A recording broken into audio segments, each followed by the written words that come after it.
Hello. Welcome to another episode of From Garage to Growth. And this is a podcast where we venture into the world of entrepreneurship.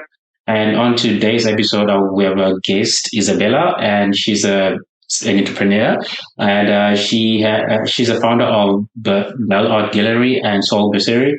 Isabella's ventures are rooted in East African culture and celebrate the diversity within East African culture. So to kick things off, I would like to give you the opportunity to introduce yourself and kind of give an idea of how you got inspired to get into the entrepreneurship ecosystem to a degree. Okay, sure. Hi, so I am Isabella Seibt. I was born in Kenya, raised a little bit in Uganda, and then we moved to Germany. I'm the founder of Soil Brasserie and BellArt Gallery, and we're based here in Berlin. Okay. So to kickstart off the questions, so Isabella, in your journey as an entrepreneur, it's not usually easy. Like entrepreneurship is not an easy journey to go to. What were some of the challenges that you faced when you first started off your journey? There's a lot of challenges. First, I'm not coming from a business kind of background, entrepreneurship in my family. It also, I didn't really have this kind of inspiration or really go-to support like some other people may have. So that was a big thing, to overcome your fears, to jump this, let me become an entrepreneur. That was the biggest challenge first. So it was more of a mind thing. Once I overcame that, the challenge is to be seen as a Black woman in Germany trying to sell African art and trying to sell East African food. So that's a challenge first because East Africa is not really known like that, our food. When you say, I do catering business in East African food, what you get to hear is, jollof rice, fufu. And I was like, yeah, we have similar dishes, but they're definitely different. So those are the challenges to start with. And then obviously the others, accessing capital, finding mentors, finding a network, communities where people are open really to advise and share their experiences. Those have been my challenges, especially in the Black community, I must say, really. There are a few people who are really out there supporting the Black community. But when I think about it, most of the people who've been supporting me have been not African. Is that more because there isn't a community that's Black orientated that cater to supporting African startups, or is it more in the sense of most of the capital is around white centric environment? A little bit of both. Most of the capital now, especially in Berlin, is about startups and technology. And there's a little bit money left about diversity, women. So that's a bit of the challenge. But also the other is people don't want to support you, I think, which is really sad. So that's been the challenge. Or when they see you. Yeah. So that's been the challenge in my opinion, for me at least. Yeah. But there've also been brothers and sisters out there who are like, yeah, go for it. And those are my biggest cheerleaders actually. So I'm pushing because when I'm down and I speak to them, they uplift me. And I am lucky that they're also very knowledgeable, and I'm also lucky that they're also doing the same thing. So they're entrepreneurs in their own rights. Yeah. So it's been a blessing. So I've been kind of piggybacking off them. Yeah, sharing knowledge, creating our little community, which is growing. But so now we're going to more touch on the businesses themselves. Yeah. So in your journey with BellArt Gallery, you have been fostering this talent of local artists, more in sense of African local artists. So how do you go about identifying those artists and selecting them and showcasing their work here in Berlin? Yeah. So the inspiration behind BellArt Gallery is to showcase the talent of African local artists because the majority of them are self-taught. This is a talent you're born with. And unfortunately, they do not have access to visibility, to platforms where they can share their work and be able to live off that. So when I was in Uganda one day, I was looking for art, and then I saw this guy on the road selling his art, and I literally fell in love and we started talking. And here he was telling me this is what he lives off, but it's the challenges behind it, because I was thinking he's going to not take me to his gallery and I'm going to have other pieces to choose from. But no, he goes like, yeah, when I get some money, I support my family and then I buy some equipment so that I can, paint and resell. And this is how he was living off. And I felt really sad. So I ordered a couple art of him. When I came back, it really stick to like in my head, and I was like, oh, this is a niche. And everybody was really loving the art I brought. The friends of my mom bought it, and I was like, my own art here that was in my house. And this is how it started. So how I go about identifying the pieces, I just go, I look, and I just get inspired. So whatever catches your eye. Whatever catches my eye, because I'm just a curator. I'm not an artist. I don't know how, I'm not talented like that. I don't know how to paint at all. So, but I have an eye for beautiful things. And that just goes to show, because the art gallery has been growing within the last 2 years. It's just crazy. So, and it's a blessing. So I guess I have good eyes. Yeah. And my artists are really talented. Maybe it's just because I'm talented artists that I work with. Yeah. So. Okay, so on the notion of you promoting local artists here in Europe, so you are somewhat disrupting the European art scene to a degree with injecting it with diversity. Yeah. So how has that journey been going? Really good. It's been positive, because the main thing is to diversify European art, because these people are talented. When I bring my art here and I do exhibitions or I'm at festivals or events, whatever, people are amazed that this is actually a nobody, because they always ask me, who's the artist? And I tell them. And they're like, oh, I don't know them. Where are they based? I'm like, oh, then I start the story. This is a local African artist, nobody knows them. Some of them don't even have an Instagram account, so I have pictures I can show, or videos while they're painting that I get sent. But otherwise they would nobody would never hear about these people. So this is how I'm trying to diversify, because also whenever you see in the art scene, whenever the auctions time are during the summer, when it's art week or art month, you never really see unknown artists. Yeah, it's all the bidding for millions. So it's like, last year there was an Ethiopian or Eritrean artist. Yes, she managed to have a bid of 3.5 million or 3.6 million. Her art was sold for. So that was amazing, but she was already known. She was not like somebody who just emerged out of nowhere, but it's still good. I was impressed. But yeah, so that's where I wanna bring more. Yeah, exactly, because it's just not fair. Yeah.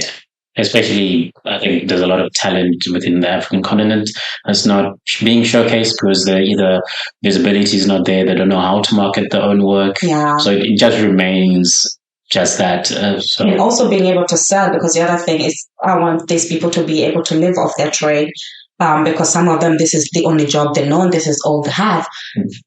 So fair pay is very important to me. So whatever they ask me to pay them, I pay them. And I want people to respect that art is art, and an artist has to be able to live off that. No, this is how the famous artists, if they put a stamp price on it, nobody argues. Yeah. So I don't want them to be arguing on the prices set by local African artists, because talent is talent. And if you love something, if it has called you, hear the work so that the person can, enrich another person next time. Yeah. It's all. Don't just pay for the sake of, oh no, you be helping you. Yeah. So for the sake that they put work into it. Exactly. So it's an important thing. So from your experience, how is inclusion and in art and in culture crucial for integration, especially in European society? How is it important for Africans to see ourselves in the things that we showcase here in Europe? It is very important. That was also another reason why I started BellArt Gallery, because initially when I was refurbishing my flat, I wanted to have more art that is from Africa or identifies African, whatever. And being based in Berlin, it was really a challenge. So you go to Amazon, or you walk around and you find some shops here and there, or on the markets. And what you tend to see is these scary masks, or just animal painting or just greenery. And I feel like there's more to African art. And moreover, this is the 21st century, so I want to see more contemporary things, So that is lacking here. So that's the inclusion I want to bring to showcase people that, hey, we do have contemporary art, we do have different in every kind of era. African artists were there, and Africans were there. And so that's why my pieces are more impressions. If you've noticed, I don't know if you have, but I tend to have more human pieces, more face expressions, so that it's pretty obvious it's African. Once we have really established ourselves, I'll also work with artists who do more abstracts, all those kind of things that don't showcase that it's an African artist. But we're building towards that. It's representation is as important as yeah. anything else. So to touch on now, to move on to your other venture, which is the cooking side. So what ignited that passion in terms of cooking something I can do? Let me showcase it here too. Well, I love cooking. I've been cooking for a long time. So we are 5 of us in my family, and I'm the firstborn. And kitchen stuff, cooking and all of that was always my responsibility. So I started cooking when I was 5. Back home when my mom used to go to work, so I'll have to help out. And then I'll have to do lunch sometimes, make rice and those kind of things. So, and that's how it developed. And I am also blessed to have met my great grandmother. So she taught me a few skills back in Uganda, to how to make our Ugandan food, especially, matoke, how to peel matoke, how to cook the groundnut sauce. So those are my first memories when I think about cooking. I know exactly how I cooked my very first rice. It came out like porridge and burned. Just imagine, burnt porridge. I don't even know what I did. And I remember that day my granddad also came by and I served that. He just couldn't believe it. Not good at all. But bless him, he ate it. Oh, he did? Because I remember it was bad. Yeah. I think rice is, some people can cook it and some people cannot. Yeah. But I'm actually a master now cooking rice. Nobody taught me. Okay. Who knows? Then Isabella's rice. Yeah, that's nice.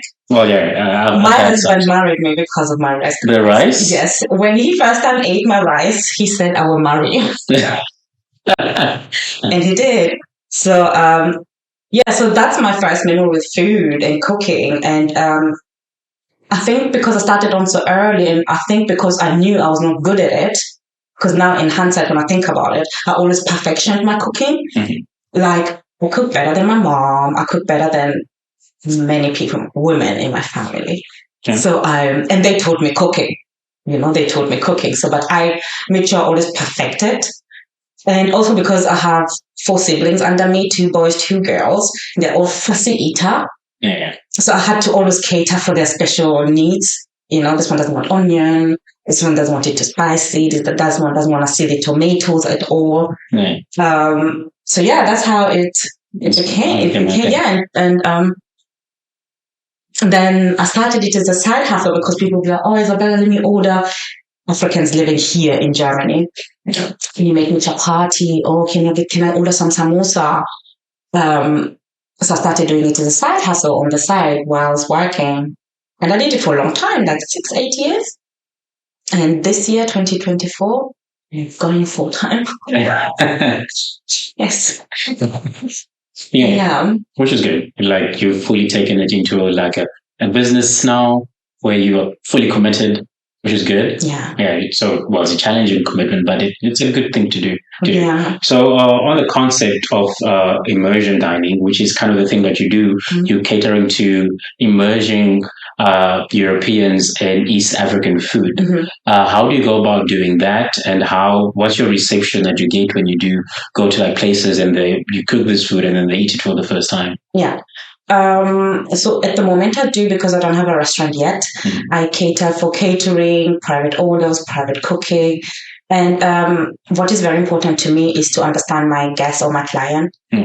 So in my initial consultation, I definitely always make sure that I have this because I want to understand what they have in mind to their guests, because it's different. You see, like when I cook for us Ugandans, we Ugandans were very conscious, healthy eaters by nature.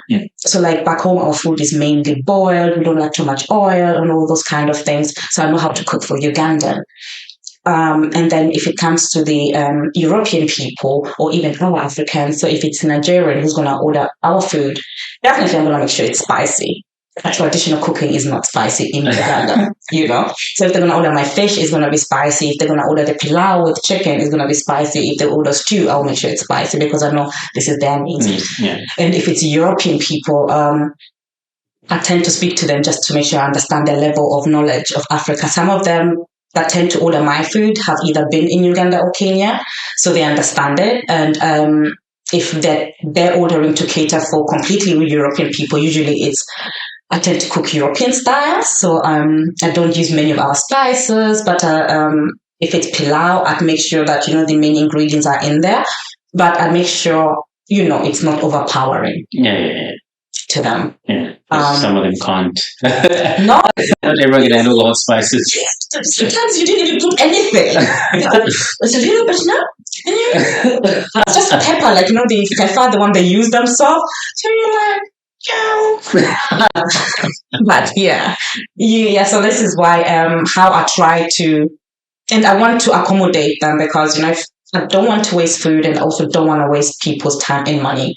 So if they order, I try to accommodate them as much as possible and to make it a great experience without losing the touch though. So like I'm not gonna come and start using sausages, I don't know, bread or no. It's still gonna be East African, but I'm gonna try and accommodate their needs as much as possible. Which is kind of the cornerstone of what you're trying to do.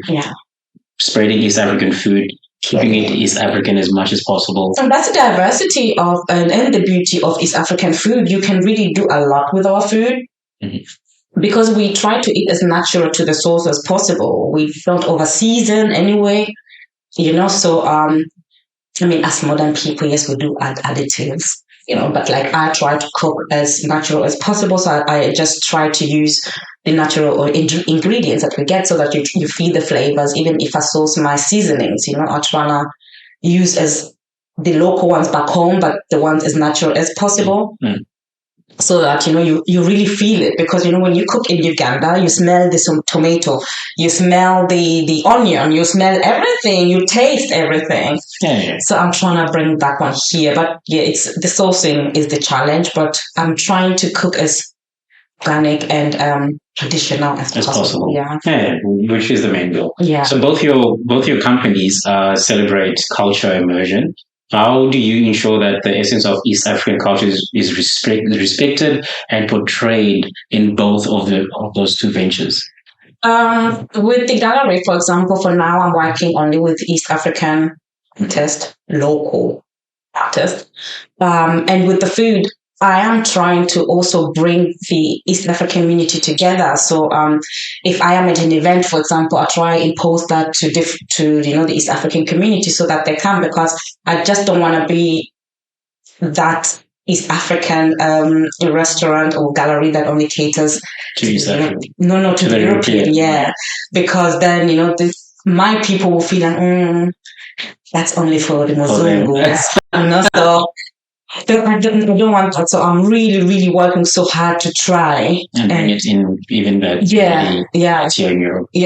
You know, so how I do that, I know, you know, in our community, we don't earn that much. So, you know, when I go to those kind of events, I try to keep my costs low so that my people feel more invited to come and spend a little bit of money, but also meet and engage with other people. Like, I'm always so happy when I meet the people from WhatsApp communities in real life events, and we all communicate, you know. Commune with each other. And get to know each other and all of that. It's nice, and we connect and we advise and we share, and I'd like to continue doing that. So so that's where I'm trying to focus on, not just to be a business as long as I get money. No, I'm trying to also bring my people together. Because for me also it's very personal because my son is 21 now. And I want him to, he's in Europe. I cannot force him to go to Uganda or anywhere. He's here for now. So I want him, even being here, being able to live and emerge in the East African culture and the people and know them and understand them. Not every time when we go to Uganda, Kenya, it's like new to him. Yeah. So that he is, and also knowing the food and everything. So, yeah. Yeah, that's good. Yeah, I think preserving culture, it's a big thing, especially within next generation, more or less, because then your culture is who you are. Yeah. It's your identity. Yeah. Exactly. And I don't want my son to lose it because, gosh. Okay, so we touched on some of the challenges that you've had, and as a woman of color and a woman in general, there's this big thing of if you go to like pitching events, there's this invisibility. You're not seen, or the questions that are presented to you are different to the questions that will be posed to male entrepreneurs. What advice would you give to inspire like women in general in terms of how to maneuver in those environments? The number one thing I would say, don't give up, because I have been to many of those and I always get frustrated and I'm like, I'll never go again. I just feel like don't give up, because once we start giving up, nothing will ever change, right? So whenever we are there, we have a chance to speak, and you may touch one or two people. Somebody may listen carefully here and there, and next time they may do better. So I just feel like definitely don't give up. Don't feel down. Just keep going, to those events. If you had somebody who has some kind of influence, definitely speak up. Don't be scared of retaliation of other comments, or speak up, as professional, as polite as you can, but definitely speak up and keep going and keep speaking up, because it's the only way. People, it may backfire, but me and other women like that person will see you, will feel encouraged when I go to this kind of spaces and I see a Black woman on a panel or introducing herself or pitching or whichever. I always make sure I'll go and inspire them and just cheerlead them and be like, hey, amazing, well done. Keep going, even if I don't understand what you're talking about because it's not my field, keep going, because we need this, And what I see, there's so many Black girls behind me, behind us, in my generation, other people now behind us that are up and coming. Sometimes I go to these events where there's young Black girls and they just don't know what to do, And I think and I'm like, that's true. When you're here based in Berlin, which inspiration do you have? They'll tell you, if I was in America, there's this one, there's that one, there's this, I could do this, I could do that. And it is true. There's so many things lacking. So I just only say, if you have the privilege to be in those spaces, speak up, continue going, because it helps others behind you. So And people are inspired by looking at other people. Yeah, and seeing. I'm always amazed when I go to these events and I see, the head of diversity is a Black woman in this company. And I'm like, oh, okay. Or the founder of this is a Black woman. I'm like, that's you. So many are behind. They're really important people and we don't know them. Yeah. Unless you go there and you're like, oh, yeah.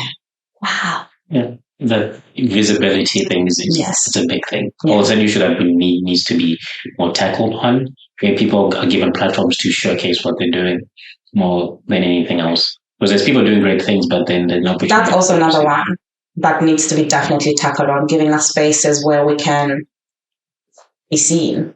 Yeah, especially in Germany, that is lacking. I mean, if you do the research, it may look like it is happening. Because governments like to commit and they have given more funding to women. And it's true. Apparently this year there's 20% more funding for women entrepreneurs. And then you go to look at what was funded last year. It lacks diversity even within the women group. Yeah. You know what I mean? So I'm like, where's the diversity? Because they're women. So still, there are us women too who are not seen at all. So, Yeah, I think one of the major things is having women in the decision-making rooms where these things are being sort of made, where if they are there, they know what's happening. Like have different voices in the rooms, Yeah. not just one group making the decision, which Yeah. is another issue that needs to be somewhat Yeah. catered towards. Yeah, but I'm also going to be positive because a lot is happening. A lot is changing. There's really a lot of opportunities. You do have to be out there. This is why I'm saying don't give up. Networking is important. Be out there, be seen, It is really, really tiring, but it's the only way at the moment. And once you're there, you see, okay, things are there, but many things are underground. Many things are not really promoted as they should be promoted.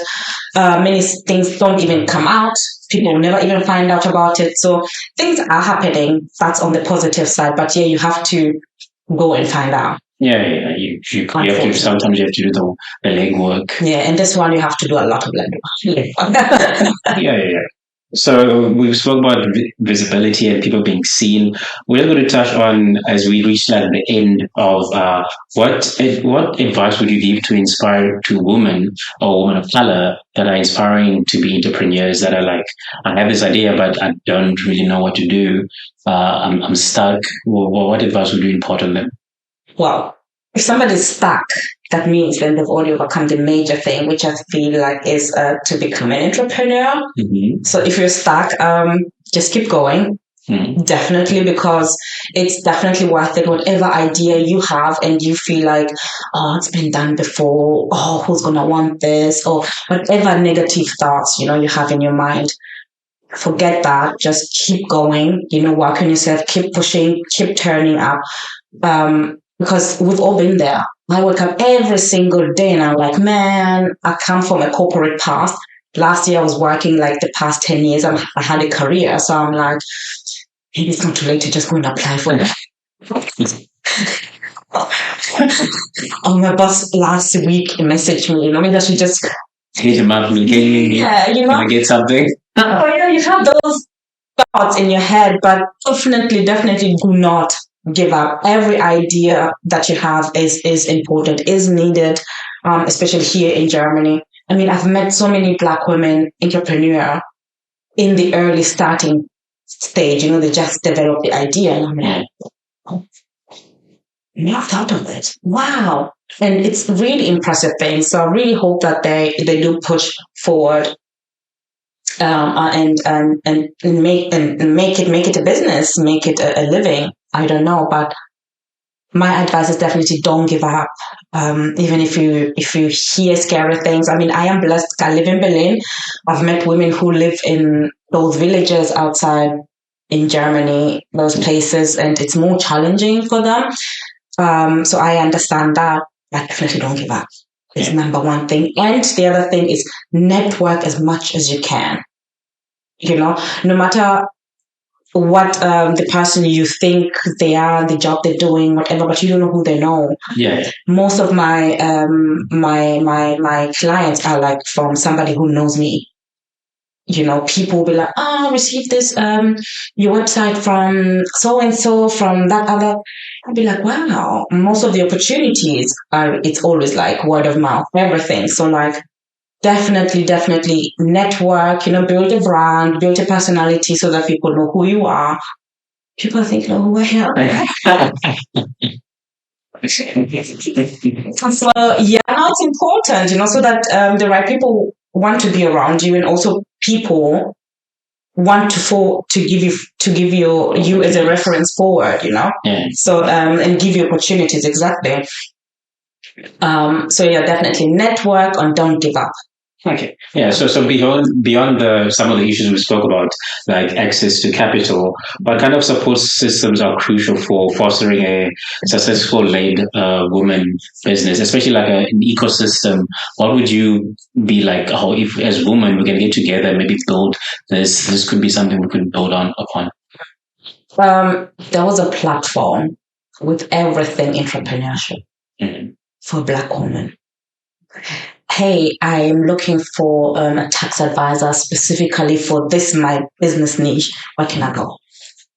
Okay. That. Oh, so yeah, it's something that's more accessible, that gives you like, this is a direction You you know, can. like right now, I have to work with a lawyer, I have to work with a tax advisor, I have to work with this, I have to work with that. There's so many, and they're all different. And they only answer one question. And then with that question, with that answer, I have to go to another person and be like, okay, this is what I want to do. But then this. So it's like complicated, and sometimes people don't, because Germany, bureaucracy here is really, Yeah, it's well known. yeah. So I want to do things right. People should want to do things right, you know. And in order to do things right, you have to find out so much information. So I wished there was this one platform where somebody experienced that already, or they know how this works for Black women, especially because, like, I'm working also with businesses in Africa because we're gonna have a gallery in Uganda and Kenya also, you know. Yeah. So like, how do you connect that? You know, like which Rechtsformen, like which titles do you have to get? Which text code and all of this kind of things is a little bit challenging, more challenging than I thought. So I wish there was somebody, yeah, that can give you the direct you the right way. Exactly, yeah, and in that field, because then that means they're specialized working with people in Africa. You know, they're specialized working with minority groups. So that's what is lacking right now. There is those platforms, absolutely, but they're based on startups that invested in 100 million and more, or 15 million and more. I'm not doing all of that. Yeah. You know, or Berlin is now big on becoming this mini Silicon Valley. So all of that, I'm not doing that. So, you know, so they're focusing more on those. So there is those platforms out there. There's no networks, everything. See it, and I think it's great, but yet this one is lacking. Okay. Oh, yeah, that's the thing. I think they have to create more of a platform that caters to different businesses, not just tech orientated businesses. Yeah. So a platform like that would be great. Yeah. So as we come to the end, what are your future plans for both of your businesses, and what's like what inspires you next? What's the next thing that you're looking forward to? Well, this year I definitely want to open the restaurant, physical shop or space, and a physical space for the gallery. So that's the inspiration, motivation goal for 2024. Okay, that's a good thing. Yeah, and then grow, you know, work more with the African community, and also want to be more involved, like put myself more out there, because I want to share my experience with the people, because there's so many of us struggling looking for information, just information. Yeah. Where can I go? How does this work? You know? So that's also another one. Put myself out there and help my brothers and sisters, you know, to find their feet with the little experience I have so far. But, you know, together, the more we come together, we grow, and then we can share more. So those are the 3 goals. 3 goals. That's good. So where can people like find you? People are looking for you? Yeah. So we have Instagram. So for the restaurant, it's Soil Brasserie. And for the gallery, it's BellArt Gallery. Yeah. Hey, and then from there, you find the links of the website. On the website, yeah, I'll add them to the article. All right, yeah, because so many. There's so many channels. It's like, and each of them has their individual logins. Yeah. Okay, so that's it from us. Thank you for being here. Thanks for the interview. It was great.